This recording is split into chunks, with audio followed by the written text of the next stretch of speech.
Je démarre. Ouais. C'est parti.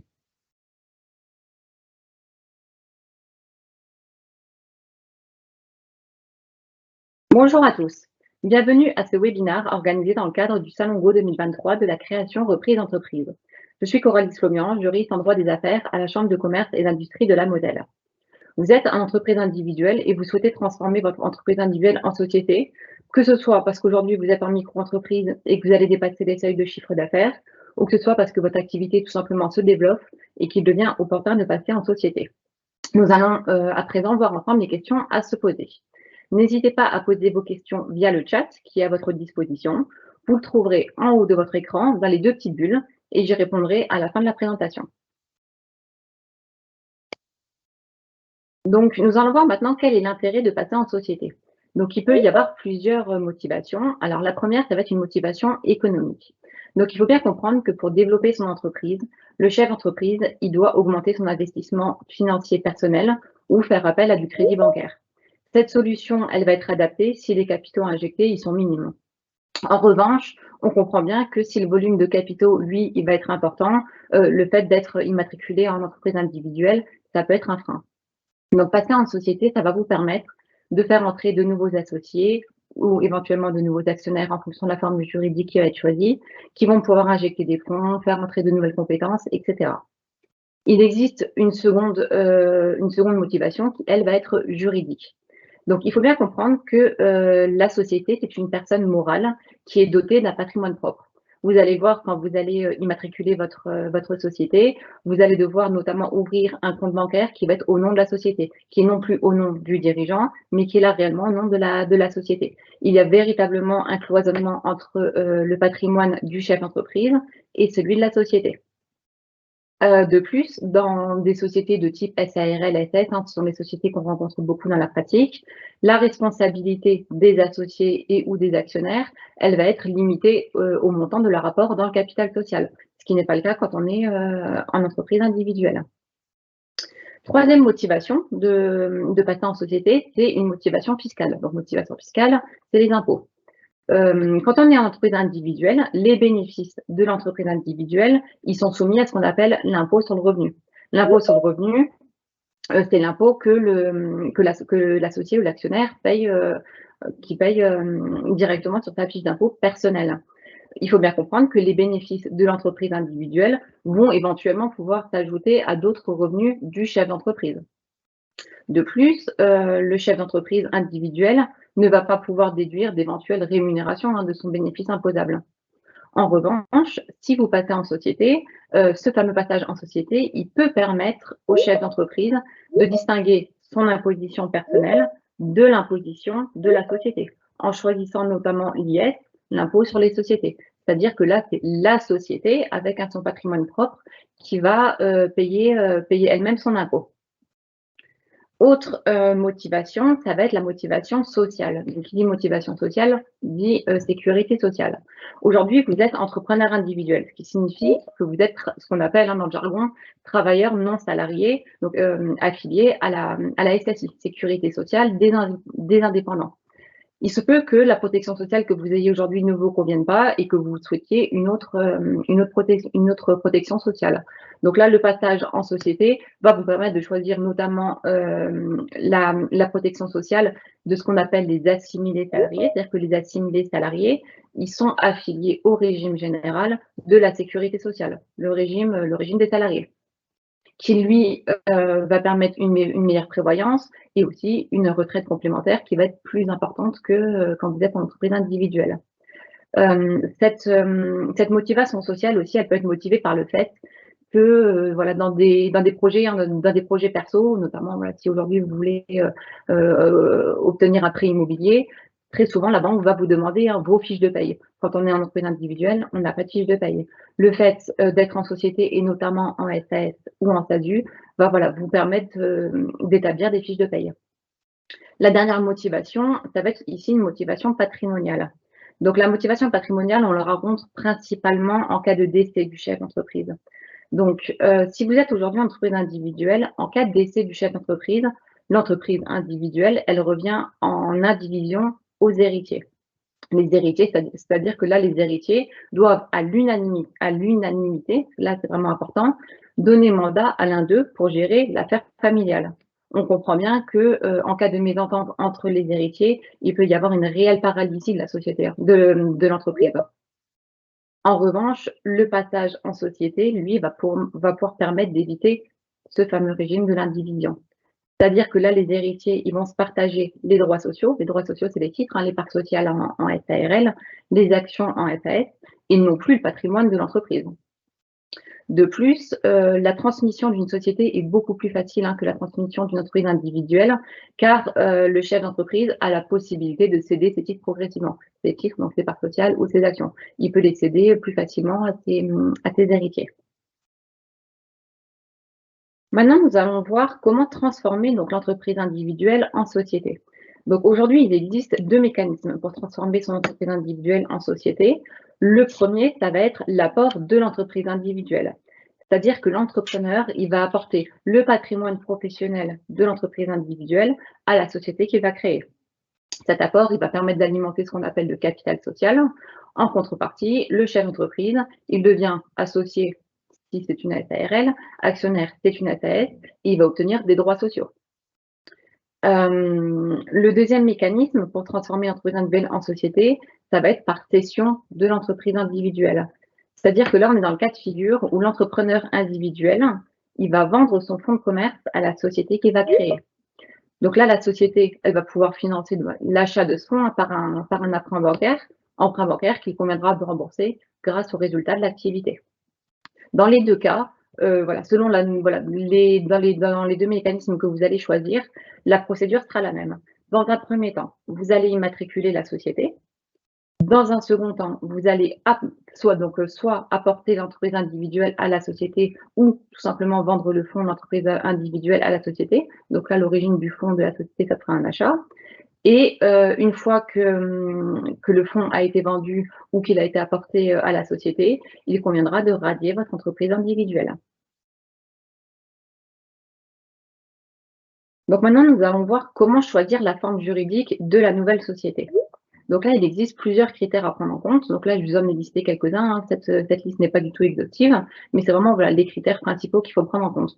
Avant d'envisager voilà, avec vous ces critères, je vous recommande quand même vivement à chaque fois de vous faire accompagner soit par un expert comptable, par un avocat, par un juriste, qui va lui pouvoir évaluer votre situation personnelle et pouvoir voilà, vous aider à choisir la forme juridique qui sera la plus adaptée à votre projet, à l'activité que vous allez développer, à votre situation professionnelle, à votre situation personnelle, etc. Donc, les critères qu'on peut prendre en compte, hein, pour choisir la forme juridique de la société à créer, ça va être dans un premier temps le régime fiscal. Est-ce qu'il est plus judicieux pour vous d'être, voilà, que ce soit la société qui paye l'impôt via l'IS, l'impôt sur les sociétés, ou est-ce qu'il vaut mieux être assujetti à l'IR, l'impôt sur le revenu? Deuxième critère à prendre en compte, ça va être le régime social du dirigeant. Est-ce qu'il vaut mieux pour vous être ce qu'on appelle travailleur non salarié, ce qu'on a vu tout à l'heure, ou assimilé salarié? Autre critère à prendre en compte, ça va être la responsabilité financière des associés. Donc, en fonction de la forme juridique que vous allez choisir, la responsabilité des associés ne sera pas la même. Est-ce qu'elle sera limitée au montant de l'apport? Est-ce qu'elle sera solidaire et indéfinie? Ça, voilà, ça sera vraiment propre à la forme juridique que vous allez choisir. Autre critère à prendre en compte, ça va être le montant du capital social. Donc là, pour constituer la société, il va falloir constituer un capital social, hein, qu'il va falloir mettre sur le compte en banque de la société au moment de la constitution. Est-ce que le montant du capital social, il est libre? Est-ce qu'il est fixé par la loi? Par exemple, en SARL, en SAS, le montant du capital social minimum est d'1 €.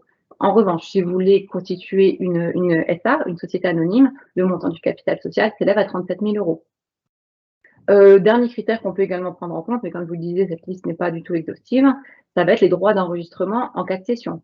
Donc on le voit bien, si jamais il y a une cession de parts, il y a une cession de titres ou une cession d'actions, cet acte de cession, il va falloir l'enregistrer auprès de la recette des impôts. Donc là, ce montant des droits d'enregistrement va varier déjà en fonction du prix et en fonction de la forme juridique qui va être choisie. Est-ce que ça va être 0,1% du montant de la cession? Est-ce que ça va être 3% du montant de la cession? Voilà, tout ça, c'est des éléments à prendre en compte, voilà, pour immatriculer votre nouvelle structure.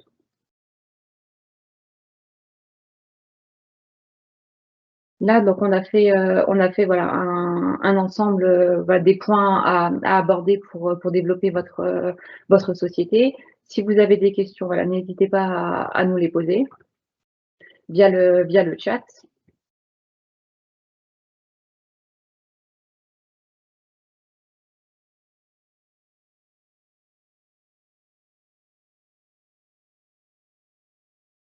Alors là, on a une question qui nous demande est-ce que c'est long pour faire la formalité? Alors là, tout va dépendre de votre projet. J'ai envie de dire, dans la pratique, comptez au moins un bon trimestre voilà, pour passer d'une entreprise individuelle à une société. Un bon trimestre, ça va aussi voilà, dépendre de votre projet, hein, du développement de votre entreprise individuelle, comme je vous disais aussi, de votre situation personnelle. En soi, l'immatriculation de la structure, c'est pas une formalité qui est extrêmement longue, hein. Il va falloir dans un premier temps rédiger vos statuts, faire le dépôt des fonds et après voilà, déposer la formalité auprès du greffe. Ça, c'est pas des formalités qui sont excessivement longues. Par contre, voilà, tout ce qui est voilà, ce qui va être un peu plus long, hein, quand je parle d'un trimestre, ça va surtout vraiment de vous faire accompagner par des professionnels, par des professionnels du droit, par des professionnels du chiffre, qui vont réellement pouvoir voilà, adapter votre projet en fonction de votre situation personnelle. Donc là, on a une autre question de Jus qui nous demande j'ai entendu dire qu'il y avait une période propice au changement dans l'année. Est-ce vrai? Alors, oui et non. C'est vrai qu'il y a beaucoup voilà, de professionnels qui vous conseillent d'immatriculer la nouvelle structure au 1er janvier 2023, enfin 2023 ou 2024, voilà, au 1er janvier, tout simplement pour pouvoir rentrer voilà, dans un exercice social sur une année civile complète. Après, voilà, tout va dépendre aussi de votre projet. N'attendez pas non plus, voilà, si aujourd'hui voilà, vous êtes en micro-entreprise, vous avez dépassé les seuils de chiffre d'affaires ou vous allez bientôt les dépasser, ça sert à rien d'attendre. Effectivement, immatriculer la nouvelle structure, on peut avoir voilà, le premier exercice social hein, sur une société n'est pas obligé de durer 12 mois. Hein. Il peut être beaucoup plus long que ça. Voilà, ce sont des exercices exceptionnels. Donc voilà, n'attendez pas nécessairement le 1er janvier pour immatriculer votre structure. Par contre, si vous n'êtes pas pressé, si vous préférez voilà, avoir un exercice social sur 12 mois, effectivement, n'hésitez pas à immatriculer au 1er janvier. Là, aujourd'hui, on est au mois de novembre. Effectivement, immatriculer au 1er janvier, il n'y a rien de choquant dans ce projet. Hein.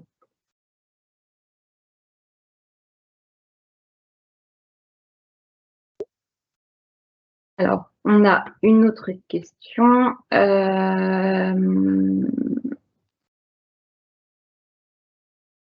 Quand faut-il le faire? Donc là, c'était vraiment c'est le même type de questions que Jules nous a posé. Hein. Il n'y a pas voilà, il y a pas de moment propice. Effectivement, les professionnels peuvent vous conseiller de le faire au 1er janvier, mais si voilà, vous voulez immatriculer votre structure demain, vous pouvez le faire demain. Il y a pas de souci. La loi ne vous impose pas un délai particulier. On a une autre question. Si j'ai des contrats en cours, comment faire? Alors, ça, c'est une bonne question. Effectivement, là aujourd'hui, vos fournisseurs, vos clients, voilà, tous les voilà, les particuliers, les professionnels avec lesquels vous travaillez avec eux via le numéro sirène de votre entreprise individuelle. Quand vous allez immatriculer votre société, vous allez changer le numéro sirène. Comme j'ai expliqué, la société, c'est une personne morale hein, qui a son propre numéro sirène. Donc là, effectivement, il va falloir du coup transférer des contrats de l'entreprise individuelle à la société à immatriculer. Alors, ça va aussi dépendre de votre activité. Si vous êtes dans une activité, par exemple, d'achat-revente, que vous aviez des tarifs professionnels, etc., rien ne vous empêche voilà, de transmettre votre nouvelle habilité ou votre nouvel extrait CABIS à votre partenaire pour lui dire, voilà, j'ai changé de forme juridique, je suis toujours la même personne, on a déjà travaillé ensemble. Voilà, n'hésitez vraiment pas à le faire. Ça permet vraiment une bonne fluidité dans les relations commerciales. On a une autre question de Marine, donc qui nous demande faut-il avoir un chiffre d'affaires minimum pour ouvrir sa société? Alors non, pas du tout. Pas du tout. Là, aujourd'hui, vous êtes en micro-entreprise ou en entreprise individuelle. Effectivement, en micro-entreprise, on le voit, hein, il y a des seuils de chiffre d'affaires à ne pas dépasser. Par contre, rien ne vous empêche aujourd'hui de débuter votre activité sous la forme d'une société directement. Vous n'êtes pas obligé d'avoir un chiffre d'affaires minimum. Ce que je vous invite quand même à faire aujourd'hui, c'est d'aller voir un expert comptable pour qu'il puisse vous faire un prévisionnel financier pour voir s'il est réellement judicieux de passer en société. Parce que qui dit société dit voilà des charges de fonctionnement, voilà des frais de compte en banque à payer tous les mois, tous les ans, etc. Mais il n'y a pas du tout de notion de chiffre d'affaires minimum pour ouvrir sa structure. Alors, on a une question anonyme qui nous demande faut-il se faire accompagner uniquement par un expert comptable ou on doit aussi faire appel à un juriste et à un avocat? Alors là, la loi ne vous impose rien. Vous n'êtes pas obligé de passer par un expert comptable, vous n'êtes pas obligé de passer par un juriste ou par un avocat. Vous pouvez faire les démarches seul, hein, de la même façon que l'expert comptable n'est pas obligatoire, hein, quand on est en société. Simplement, il est quand même toujours plus judicieux de se faire accompagner parce que vous avez des situations, personnelles, des situations professionnelles qui vont varier en fonction de votre projet, en fonction des activités que vous allez développer. Est-ce que vous êtes sur des activités qui sont réglementées, qui sont soumises à un ordre et cetera et cetera? Voilà, il y a de la réglementation qui va être inhérente aussi à votre activité. Donc le fait de faire appel à un juriste, à un avocat, ça va, voilà, vous permettre, bah, déjà de savoir voilà, dans quelle activité vous allez vous développer, dans quoi vous allez mettre les pieds, etc.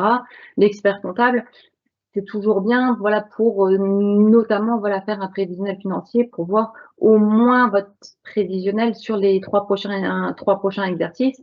Ça vous permet, voilà, d'avoir une vraie visu sur votre activité à développer. Mais à aucun moment, il est obligatoire de se faire accompagner par un expert comptable ou un juriste ou un avocat.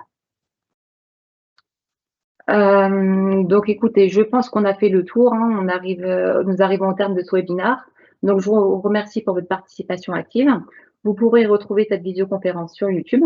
N'oubliez pas que le Salon Go n'est pas fini et que vous pouvez assister à de nombreuses visioconférences sur des sujets très variés. Le programme, il est disponible sur le site internet du Salon Go, hein, www.salon-go.fr. Je vous rappelle également que le salon est ouvert en présentiel ce vendredi 24 novembre de 9 h à 17 h à la Chambre des métiers de l'artisanat à Metz. N'hésitez pas à venir nous rencontrer. Si vous avez des questions, on sera là pour y répondre. Il me reste à vous souhaiter une excellente continuité dans votre projet et un bon salon.